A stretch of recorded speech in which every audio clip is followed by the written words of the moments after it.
Senna traders is an easy question, just to make sure that you've got the hang of it now. Assume a VAT rate of 14%. Senna traders has a 28 February financial year end and is not registered for VAT. The following balances appeared in the entity's accounting records on 1 March 2012. Land and buildings at cost, accumulated depreciation on buildings, office equipment at cost, accumulated depreciation on office equipment, delivery vehicles at cost, and accumulated depreciation on delivery vehicles.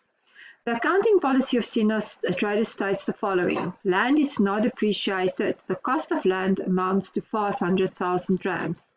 Buildings are depreciated at a rate of 2% per annum on the straight line method. Office equipment is depreciated at a rate of 25% per annum on the diminishing balance method. Delivery vehicles have a useful life of 4 years and an expected residual value of 30% of the original cost. Good. Then the following transactions occurred during the year ended 28 February 2013. The entity traded in an existing photocopier for a new photocopier on 1 December 2012.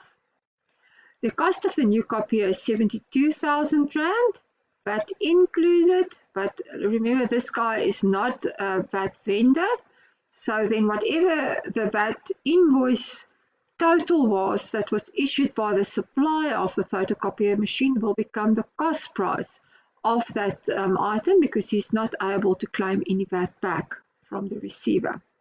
And Senna Traders issued a cheque of 50,000 Rand in respect of the trade-in. The existing photocopier was originally purchased on 1 January 2011 for 65,000 Rand, VAT inclusive, but the VAT will be form part of the cost price of the asset. Okay, now what they want us to do is they say calculate the value of property, plant and equipment in the statement of financial position as at 28 February 2013. A very nice way to ask you to do the IAS 16 note. Because if you do the note, then you've got all the answers that you're looking for and without any problems. Good. Now let's start at the beginning before we go to this is all vehicles and that is a loan. It's got nothing to do with the note. Let's start with this trading transaction. The existing copier that we've sold was purchased on the 1st of January 2011 for 65,000 Rand. Office equipment is depreciated at a rate of 25% on the diminishing balance method. And here they gave me my opening balances as well, so I can work out the whole katoot. So let's start with the old copier, the one that we've actually traded in. Now remember, if we're going to do the note, nowhere in this note do they require from me to either disclose the proceeds on the sales transaction or the profit or loss on the sales transaction. What they want from me is what was the carrying amount of the asset that we disposed of. And that is all that I need. So don't waste your time working out unnecessary stuff. Good. The cost price of that asset was originally 65,000 Rand. Now this is diminishing balance, so there's no shortcuts that I can take in order to work out the depreciation. I have to work out each and every year's financial year's depreciation separately. Why? Because the depreciation charge for a specific year is based on the carrying value of that asset as at the beginning of that specific year. So in the first year was the 2011 year. I have used that asset for a period of 2 months. So 65,000 times 25% multiplied by 2 months gives me 2,708. In the 2012 year, that was the previous financial year, I've used it for the full year. So what was my carrying value at the beginning of the year? 65,000 less 2,708 multiplied by 25%, which gave me 15,573. So my accumulated depreciation at the beginning of the year was equal to that 2,708 and the 15,573, what 18,281 is. In the current financial period, that's a period where we've sold this asset. We have sold this asset here on the 1st of January. So in other words, we have then used that asset for a period of 9 months in the current financial year. 65,000 less 2708 less 15573 times 25% multiplied by 9 months gives me 876. We've sold it on the 1st of December, therefore the depreciation charge will be for 9 months of the year, 8760. Good. So then we have purchased a new photocopier, and the price of the new photocopier was 72,000 Rand. So all we need is the depreciation on the new copier. 72,000 multiplied by 25%. We have used it for a period of 3 months equals 4,500.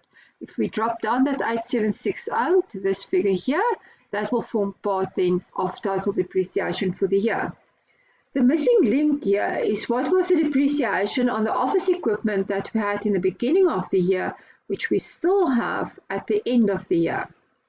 There we had office equipment of 320,000 in the beginning of the year and accumulated depreciation of 80,000 in the beginning of the year.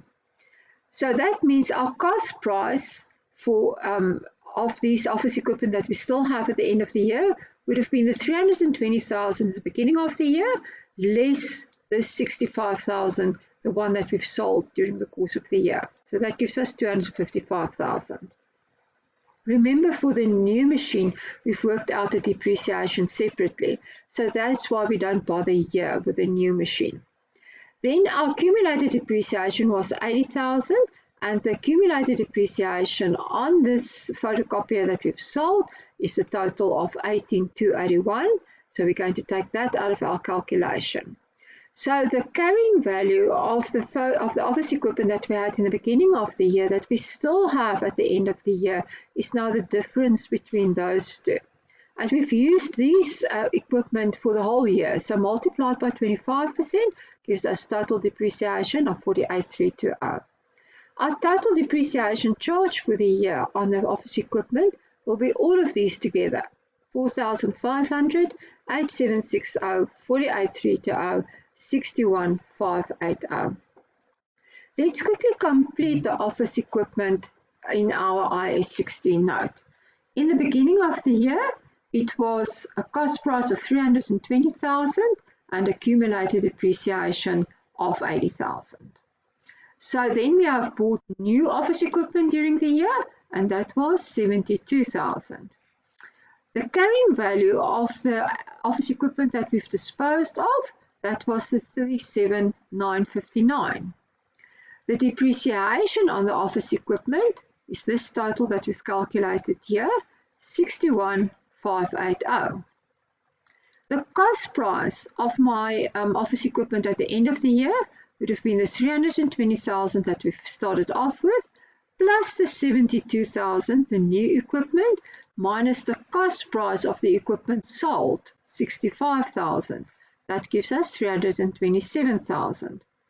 Our accumulated depreciation would have been the 80,000 plus the 61,580 minus the 18,281 minus the 8,760, and that will then gives us a total of 114,539. So the carrying value of office equipment, 212,461 at the end of the year. We can check ourselves, 240,000 plus 72,000 less 37,959 less 61,580 must equal 212,461. Right, that was office equipment. Then the delivery vehicles have a useful life of 4 years and an expected residual value of 30% on cost. Now, an invoice was received from PML Repair Services on 28 February 2013, which is right at the end of the financial year, in respect of work performed on one of the delivery vehicles. 30,000 kilometers service of delivery vehicle. Now, guys, that is normal maintenance costs. The fact that I've serviced the vehicle, maybe I look after the vehicle quite nicely, but that is not going to enhance the value of the vehicle. It is not going to extend the life expectancy of the vehicle, although if I think if you don't do it, you've got problems. But, however, it doesn't increase the value. It's a normal maintenance cost. Installation of an air conditioner of 2508 a vehicle did not previously have an air conditioner. Now, obviously, it is an enhancement that we've made to the motor. Obviously, I would much rather buy a motor car with an air conditioner than one without an air conditioner. So, because I'm going to have a long-term usage out of the installation of this air conditioner, so that is going to enhance the value of the vehicle itself. It means I have to capitalize the 2508 because it is an increase in the value of the vehicle. Now, because this happened right at year end, there's no depreciation associated with the 2508. But if this has happened somewhere during the course of the year, I also had to write up depreciation based on 4 years with the estimated residual value on the 2508 for the period of the year that I have used that vehicle.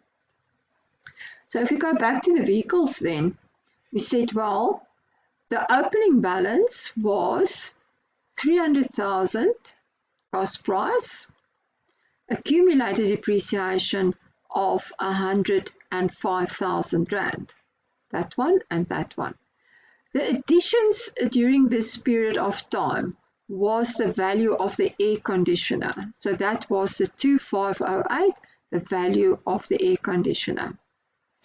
Then our depreciation, this was at year end, I'm saying that again. So the depreciation calculation would have been 300,000. The estimated residual value is 30% of 300,000. So I'm going to subtract that from the 300,000.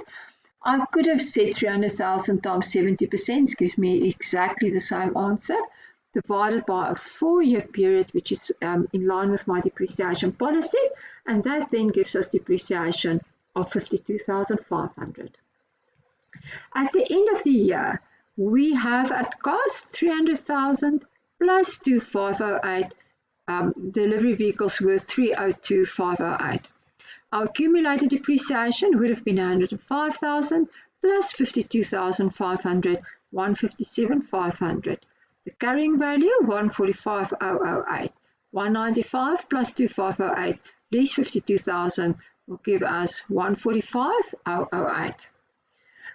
Land and buildings, we haven't done anything with land and buildings as yet. If you go back to the question, land and buildings at cost 2.5 million, accumulated depreciation at the beginning of the year 120,000. Land is now depreciated and the cost of land was 500,000. So clearly 2 million was buildings, and buildings are depreciated on 2% per annum on the straight line method. So the opening balance stays exactly the same as what they gave us, 2.5 million less 120,000, carrying value 2380. Depreciation is only on the building, so the 2.5 million, 500,000 is the land. If I take that out, 2 million remains times 2% for the whole year, gives me 40,000. At year end, my cost price is still 2.5 million. My accumulated depreciation is now 120,000 plus 40,000 equals 160,000. So the difference between the two, 2,340,000. The question says, if I have land and buildings, IS 16 actually says that, if I have land and buildings, I must also give them the particulars of where it's situated. So land and buildings consist of erf number 259 Kempton Park, Gauteng, and it is pledged as a security for the long-term loan. Now that last little paragraph, which we didn't do anything for, says that land and buildings that are situated after were pledged as security for the loan. So that's where that information is coming from.